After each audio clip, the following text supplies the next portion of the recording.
Hello, my hair looks a mess. I know that. It's not because I'm self-neglecting. It's because it has really gone all frizzy and, yes, it does look a mess, I admit.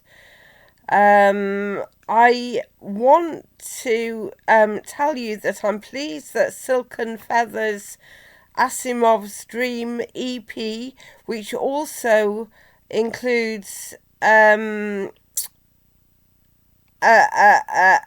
problem with aliens, anxiety between aliens or something. I've forgotten what I called it. And the robot, which I admit that Peter Trevelyan can hardly be heard, rather like some of the old music.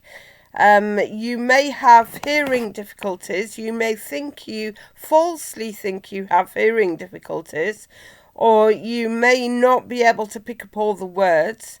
That might have been also why it hasn't been accepted on all the stores, because it mentioned Netflix. And that was one of the only, not the only, but one of the more audible words. Now, I don't know what's happening in government, because I have been watching the BBC and I saw the very dramatic announcement that we may be at ground zero. Ground zero has been inherited from Pinewood Studios by the Prime Minister. Now, I must admit that I did look up Ground Zero because I had myself a memory that it hadn't got to do with terrorism and it hadn't got to do with a nuclear bomb. My own memory was from a science fiction novel or short story or something that identified Ground Zero as a lack of resources underground where everything had been mined away. So in that case, if it had been that though, it would have been obvious that building back in a maniac way, keeping to develop and develop more maniacally, wouldn't have been the answer. And I have here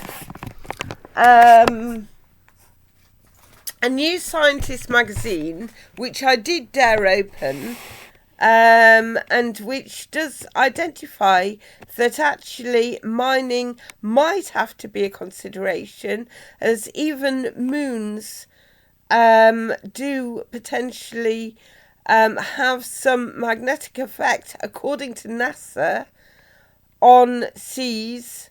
They're thinking that there may be actual seas on the moon on Uranus. I don't know whether it's true that they've travelled that far.